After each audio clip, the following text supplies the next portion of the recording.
هو الذي بعث في الأميين رسولا منهم يتلو عليهم آياته ويزكيهم ويعلمهم الكتاب والحكمة وإن كانوا من قبل لفي ضلال مبين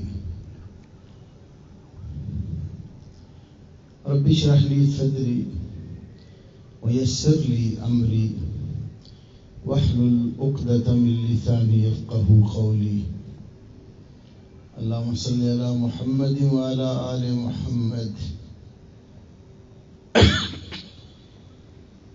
كما صليت على إبراهيم وعلى آل إبراهيم إنك حميد مجيد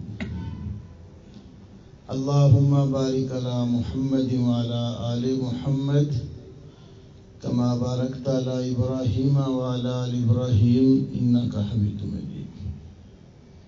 قابل احترام بھائیوں، لیٹ پہنچنے کی پہلے تو میں معذرت کرتا ہوں آپ سے.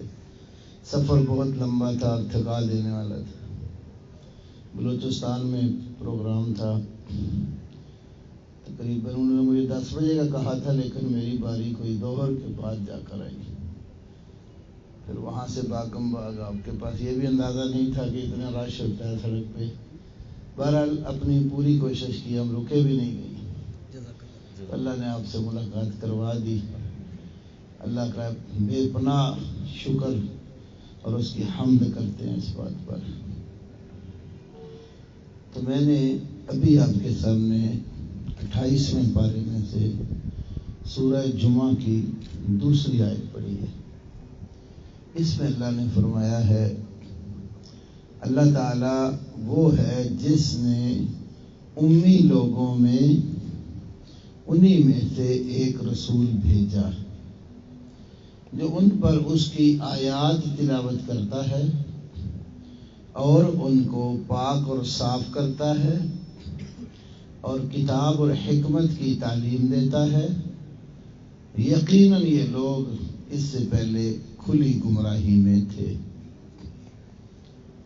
اس آیت میں کئی ایک مسائل ہیں. پہلی بات یہ ہے، جو اللہ کا کلام ہے یہ سمجھ میں آنے والی شے ہے. ایسا نہیں ہے کہ یہ انسانوں کی سمجھ سے کوئی بالا چیز ہو. جن لوگوں کے ہوتے ہوئے یہ قرآن آیا تھا وہ امی تھے. امی کا معنی بھی قرآن میں موجود ہے، الذین لا یعلمون الکتاب. قرآن ان لوگوں کو امی کہتا ہے جو کتاب نہیں جانتے.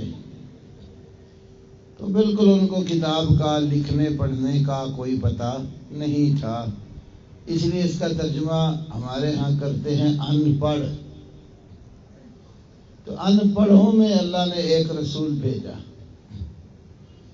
اگر یہ کتاب سمجھ میں آنے والی نہ ہوتی تو ان پڑھوں میں کیوں بھیجنی تھی؟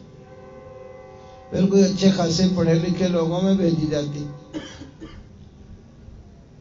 ایک تو یہ جو ہوا بنایا ہوا ہے نا لوگوں نے کہ قرآن تو کوئی 20-25 علوم آتے ہوں تو پھر ہی سمجھ آتا ہے، یہ کوئی بات نہیں ہے. قرآن انسانوں کی ہدایت کے لیے اللہ نے بھیجا ہے. تو عام انسان بھی غور کرے گا تو اللہ کے احکام اس کی سمجھ میں آ جائیں گے. چند چیزیں ہوتی ہیں مشکل ہر جگہ پہ، اس کے لیے اہل علم سے رجوع کیا جائے تو سمجھا دیتے ہیں. دوسری بات، اللہ نے خالی قرآن ہی نہیں بھیجا،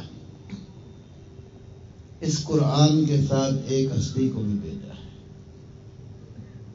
ورنہ یہ قرآن عربی زبان میں ہے. جس معاشرے میں آیا وہ معاشرہ عربی تھا، ان کی مادری زبان عربی تھی. تو قرآن ان کو دے دیا جاتا کہ لو تمہاری زبان میں ہے، اس کو خود ہی پڑھ لو اور سمجھ لو. ایسے نہیں کیا، بلکہ ایک پیغمبر جو ہے وہ بھیجا اور اس پر قرآن اتارا، اور اس پیغمبر کا پھر فریضہ بھی بتایا جو اگلی آیات میں ہے. یہاں سے یہ مسئلہ معلوم ہوا کہ قرآن سیکھنے کے لیے معلم کی ضرورت ہے، جو یہ پڑھائے اور سمجھائے۔ معلم جب پڑھائے گا تو سمجھ آئے گی۔ اللہ نے معلم بنایا ہمارے نبی محمد صلی اللہ علیہ وسلم کو۔ آپ نے ان لوگوں کو قرآن سمجھایا اور سمجھنے والوں نے سمجھا، اور اس قرآن کو سمجھنے کی وجہ سے اور اس پر عمل کرنے کی وجہ سے اللہ رب العالمین نے ان کو دنیا میں عروج اور حکومتیں عطا کی۔ آج یہ ایک بہت بڑا المیہ ہے کہ دینی اداروں کو، مدارس کو ایک مخصوص حد کے اندر بند کر دیا گیا ہے، اور دنیا داری، دنیا کا نظام حکومت، دنیا کی سیاست، اس کے لیے لوگ علیحدہ ہیں۔ حالانکہ جتنے نبی آئے، ہر نبی نے سیاست کی ہے۔ صحیح بخاری کی حدیث ہے، آپ صلی اللہ علیہ وسلم نے فرمایا کہ بنی اسرائیل میں اللہ نے جو انبیاء بھیجے نا، کانت تسوسہم الانبیاء، بنی اسرائیل کی سیاست ان کے نبی کرتے تھے۔ ہمارے ہاں سیاست جھوٹ کا نام رہ گیا ہے۔ شرعی طور پر سیاست قوموں کے عقائد اور ان کے اعمال کی اصلاح کا نام ہے۔ سیاست یہ ہے کہ بندے کا ایمان درست کرو، اس کا عقیدہ ٹھیک کرو، اس کو سمجھاؤ۔ تو اپنے آپ دنیا میں نہیں آیا، تجھے کسی نے پیدا کیا ہے۔ اس پیدا کرنے والے خالق اور مالک کا تیرے اوپر کچھ حق ہے۔ تو مخلوق کا ایک تو ناتا اس کے پیدا کرنے والے کے ساتھ جوڑا جائے، اور پھر دیگر معاملات کی اصلاح وہ اچھے طریقے سے کی جائے۔ تو آج سیاست لوگوں نے جھوٹ کا دوسرا نام رکھ لیا ہے۔ جتنا کچھ زیادہ جھوٹ بولتا ہے اتنا بڑا سیاستدان ہوتا ہے۔ حالانکہ جاہلیت کے زمانے میں قوم کے جو لیڈر ہوتے تھے، قوم کے سامنے جھوٹ نہیں بولتے تھے، کافر ہو کر۔ صحیح بخاری کتاب بدء الوحی میں حدیث ہے، سن 6 ہجری میں جب نبی صلی اللہ علیہ وسلم نے کفار مکہ سے صلح کی، صلح حدیبیہ، تو اس کے بعد ابو سفیان کا ایک تجارتی قافلہ ہرقل کے علاقے میں، روم کے علاقے میں گیا۔ ہرقل جو روم کا بادشاہ تھا، عیسائی تھا، اور وہ بادشاہ ہو کر تورات جانتا تھا۔ ہمارے ماشاءاللہ حکمران مسلمان ہو کر قرآن نہیں جانتے۔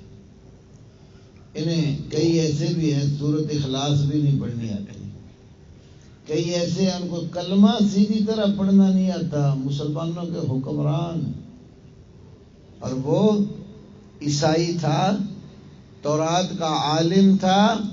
اس نے تورات میں پڑھا ہوا تھا کہ عربوں میں ایک کھجوروں والی بستی ہے، اور اس بستی کے اندر آخری نبی نے آنا ہے، اور علامت یہ ہے کہ جس قوم میں آئے گا وہ قوم ختنے والی ہوگی۔ جب اسے پتا چلا نا کہ میرے پاس، میرے علاقے میں ایک قافلہ تجارتی آیا ہوا ہے، تو اس نے سب کو بلا لیا اور کہنے لگا مجھے یہ بتاؤ کہ ایکم اقرب ھذا نسبا الذی یزعم انہ نبی، تم میں سے جس بندے نے دعویٰ نبوت کیا ہے اس کے سب سے زیادہ قریب نسب کے لحاظ سے تم میں سے کون ہے؟ تو ابو سفیان کہنے لگا کہ انا اقرب ھذا نسبا ان سب لوگوں کے مقابلے